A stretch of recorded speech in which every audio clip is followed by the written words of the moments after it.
September 16th, 2024, everyone. Welcome back to Weather on the Go, all your weather coverage. In today's video, we're going to be talking about a tropical system that is making landfall in the Carolinas here this week, bringing heavy rainfall and flash flooding. How much rain can you expect? We'll get into that.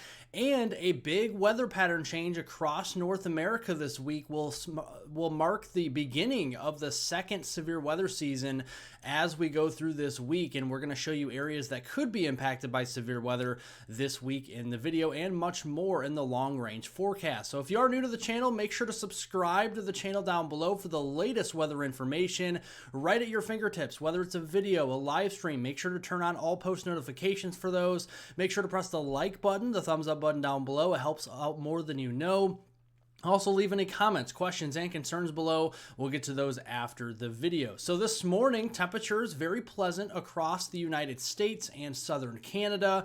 Along and east of the Rockies, we were into the 50s and the 60s to start the day. A little bit cooler again across the west with that trough coming in, and those higher elevations especially, temperatures starting off in the 30s and the 40s. And here is the height anomaly map, and just basically breaking this down for you. The blues and the greens back here, that is where low pressure is and what we call a trough. That's where we have more unsettled weather, typically cloudier weather and rainy or snowy weather here with a trough. And then with a orange or red shaded area over here, that is what we call a ridge of high pressure, very strong high pressure that's been up here in eastern Canada. And that typically brings a lot of sinking air, more sunshine, warmer temperatures, and that is what we are seeing. Notice we also have a low pressure system down here into the Carolinas and off the Carolina coast. That is with our tropical system we are keeping tabs on. More on that in just a moment. High temperatures this afternoon across the plains, Dakotas, all the way south to Mexico. We're going to be seeing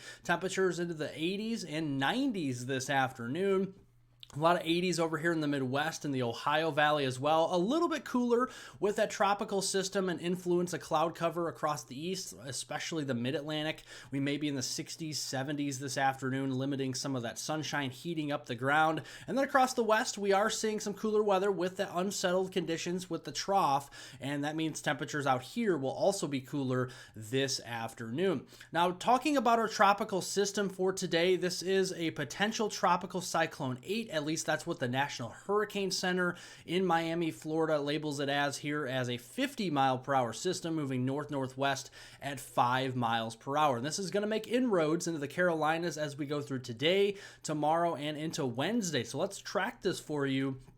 As we go in through today, heavier rainfall, especially on the northern side of this system into South Carolina, especially near the coast, so Myrtle Beach, up there towards the Wilmington area in North Carolina. We're also going to be seeing some heavier rainfall today. As we go into Tuesday, the system moves into land, and as you know, these systems, as they move onto land, become a little bit more disorganized. So heavier rain showers are still going to be in the cards on Tuesday, but spreading a little bit further inland into the Carolinas, Virginia, southern West Virginia, maybe even as far west as eastern Kentucky as we go to the day on Tuesday. Wednesday, that starts to peel a little bit more to the north and east towards portions of the Delmarva, so Baltimore, Philadelphia, and some of those areas over there in Washington, D.C. especially, could be seeing some heavier, moderate rain showers as we go into Wednesday. And then Thursday, that moves up toward the I-95 corridor. We're talking about Long Island, New York City, Trenton, even the Hartford area on Thursday, and that continues as we go into Friday as well. So unsettled times across the east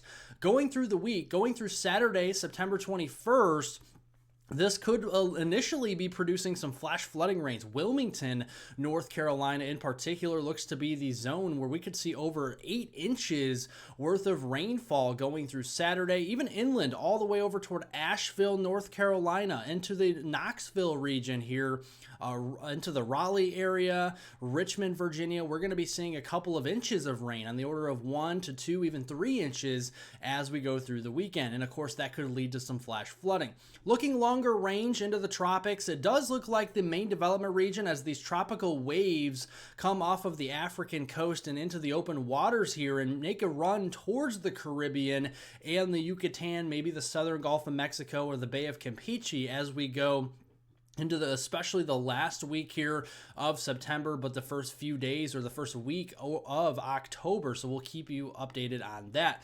Going through the week, here's the overall snapshot of the weather pattern. We got that tropical system we were just talking about here down into the Carolinas. Got that big trough we were talking about, unsettled weather out west, and then a big high pressure system with drier weather up into Canada and across the Midwest. So what that means for temperature perspective is we're going to see a lot of cooler temperatures across the west in areas that have actually seen a lot of heat this year as well. The desert Southwest, Phoenix, Las Vegas, San Diego, Los Angeles, we're going to see cooler temperatures compared to normal this week. And we could be seeing temperatures 25, 30 degrees below normal out here into California, into Nevada, into Arizona and Utah as we go through the week. The other side of the coin, we're going to see a lot of warmer temperatures across portions of Canada where that high pressure system is parked. Manitoba, Ontario, Quebec, it's going to be a warm one. We could be up to 20, 30 degrees above norm there for this time of year. And that could actually fishtail its way down into the central U.S. through the week. So let's look at those temperatures by midweek. This is Wednesday afternoon on September 18th. You see those 80s out here, and those stretch up into the upper Midwest, Great Lakes region, and maybe a few 80-degree readings as well into Manitoba, Ontario, and Quebec, Canada. And then as we go into late this week on Friday afternoon on September 20th, a little bit cooler to the north, but you can see areas south, especially into the central southern plains and the southeast, are going to be well into the 80s, if not well into the 90s, and those heat index values for the Tulsa area, Oklahoma City, down into the Wichita Falls, Dallas-Fort Worth, Waco, maybe even as far south there as Houston, could be into the low 100s for Friday afternoon. So make sure to stay hydrated out there. That is very important. Precipitation prospects through the week, well, besides tied to the tropical system, will be a new trough that we're talking about out west, bringing beneficial rains to Montana, to the southern Canadian prairies of Alberta, Saskatchewan, and Manitoba, and eventually western Ontario here. And so as we go through today, that trough is going to be bringing some showers and storms to parts of the Rockies and the northern plains. And then tomorrow you can see it gets a little bit stronger, down to a 999 millibar lows. And remember, the lower the number, the stronger the low pressure is. And you can see some beneficial rains on the backside of that low pressure system. But unfortunately, this does mark the start of the second season of severe weather into the fall months. So we see here into northwestern Minnesota and eastern North Dakota, we have that level 2 out of 5 in the yellow, slight risk for severe weather, have a marginal risk stretching from southeastern Oregon all the way back into northwest New Mexico as well today, mainly for gusty winds and some smaller hail. And then as we go into Tuesday, tomorrow on September 17th,